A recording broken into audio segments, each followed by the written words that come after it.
Hey everyone, welcome back to the channel. Paul here at Northwest Indoor Golf, and today we've got a review coming up of Callaway's 2021 Epic drivers.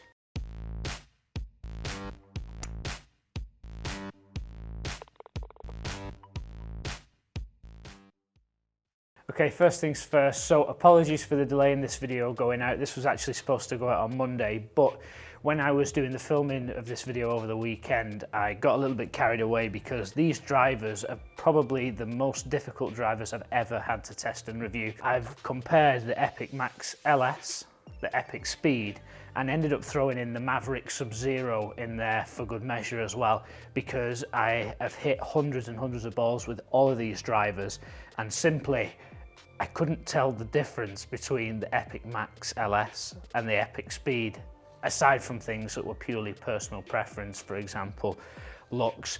Now, I hit a massive sample size of shots, and I've trimmed out some of that data for today's review to give you a bit of an insight and explain why these drivers were performing so similar for me, but why they would maybe not perform similarly for you. I'm on Pebble Beach. This is the 9th hole par 4. It's a bit downhill, 460 yards.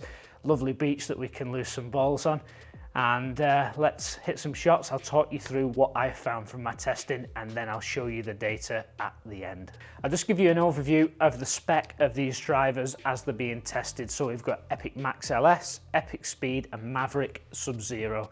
All drivers are 9 degrees, and I'm going to be playing the Rogue MSI 130 in X-Flex 60 grams in these drivers. So the drivers are going to be all the same spec, excluding the profile of the head. So a couple of key differences you'll see when you look at Epic Max LS and Epic Speed. Most obviously is going to be the weighting. Now, in the back of the Epic Speed, there is a single fixed weight, which is set from the factory. You can change these weights as per a custom fit. One of the key differences between Epic Speed and Epic Max LS for 2021 is the new jailbreak technology. So these jailbreak ports you'll see across the bottom here, this is now not only to increase vertical stiffness of the club face, so from top to bottom, but also horizontal. So it's pretty obvious when you look down at the bottom, there's now 4 individual ports where those are mounted into the driver. Both drivers feature the loft adjust sleeve. This is a 2-layered sleeve which has settings for draw, fade, loft up and loft down as well. And we've got this lovely carbon fibre crown on the top. One thing that stands out actually, and I only noticed it in the studio here, is when the light hits the top, there's actually a metallic green flake in the paint. Now, I imagine if you were under intense light, or well, sunlight I guess may show the same. But I have a spotlight above me here which allows the TrackMan to measure strike location, and when you set the club down behind the ball, the light just reflects off it, and it is a beautiful looking club. A couple of things I really like about the Epic Speed: the face sits really square, which is unusual for a driver that isn't targeted as the lowest spinning of the family. So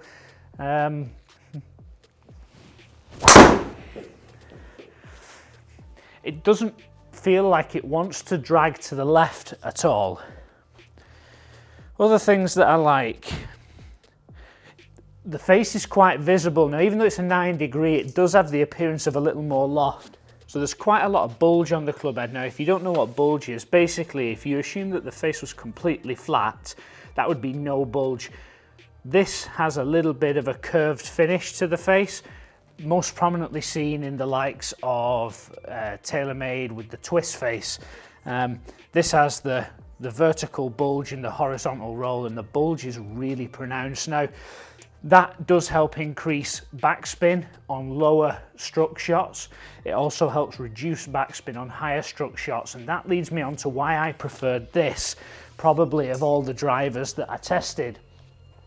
Simply because when I was hitting shots with this, I was hitting it higher up the club face, which was helping to reduce the spin. When I was hitting the Max LS, I was hitting a lot more from lower in the club face, which was increasing the spin. So when we netted them down at the end, they were actually pretty much identical, with only a variance in the strike location and the launch angle.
Okay, next up is Epic Max. Now, this has the adjustable sliding weight on the back of the driver head. I've left it in its standard position just for the purpose of the test.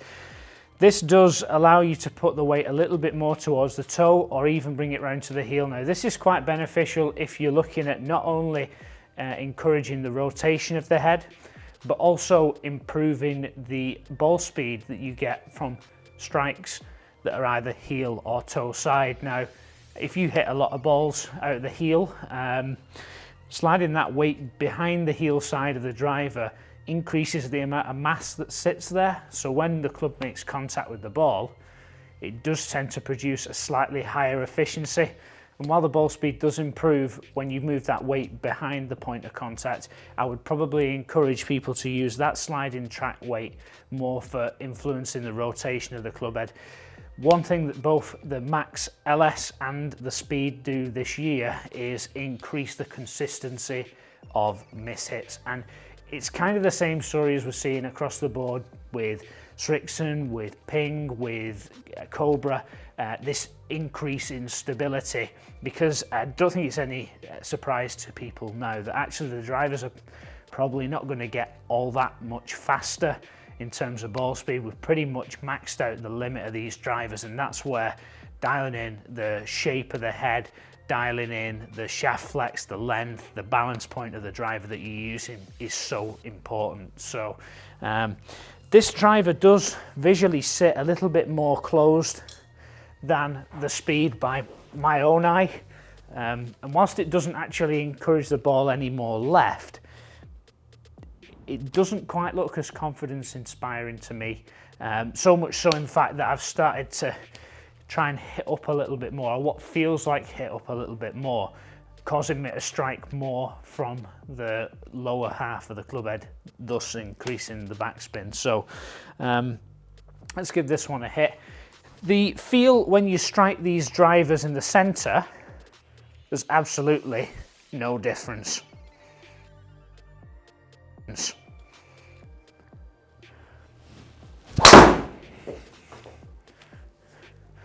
However, when you're slightly off, heel or toe on the Max LS, it doesn't feel quite as powerful. The ball speed doesn't really change that much, but perception definitely does. It doesn't feel as well struck. So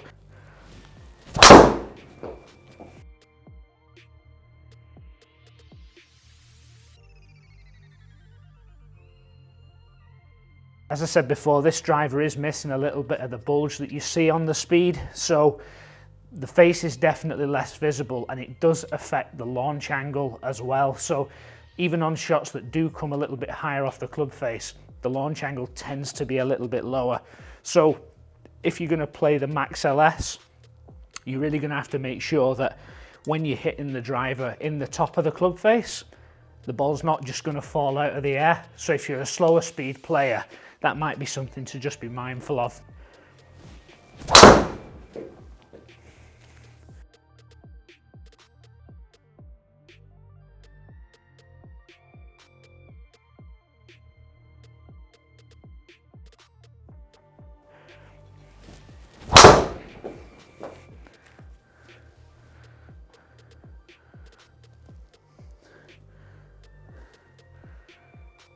So 165 miles an hour.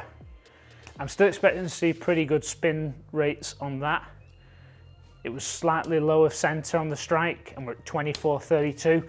So if you're a little bit higher spin player, the Max LS definitely has a place in this lineup. There is always an extreme case, and in this instance you've got your high speed player who's also a high spin player as well. So Maverick is staying in the lineup for this year, particularly the Maverick Sub-Zero, because as you can see there's no Sub-Zero in the new Epic 2021 lineup.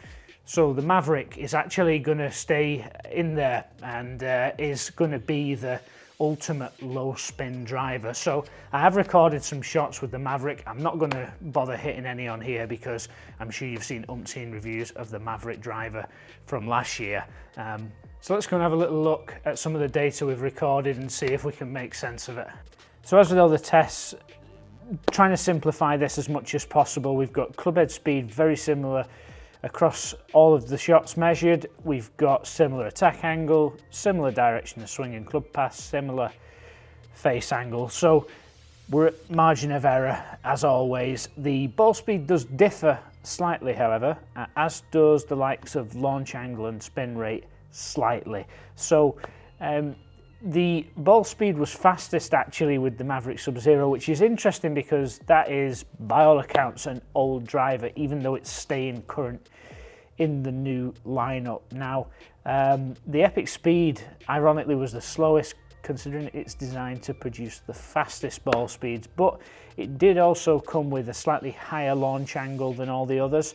The spin was lowest with the Sub-Zero. Again, I would expect that, and a point worth noting, when I was hitting the drivers, I was also recording the strike locations, and with the Maverick it had the strikes grouped at the bottom, which now if you know anything about gear effect is the club's ability to use the roll and bulge to try and correct the spin on off-center hits. So if you hit a lot of strikes low in the club head, then that's where you start to see this spin increase because the driver is trying to lift the ball for you. So we were achieving a backspin rate of 2,200 or 2197 with the Maverick Sub-Zero, but with strikes that were low in the club face. This is still a 9-degree head, launch angle sitting around 12 degrees.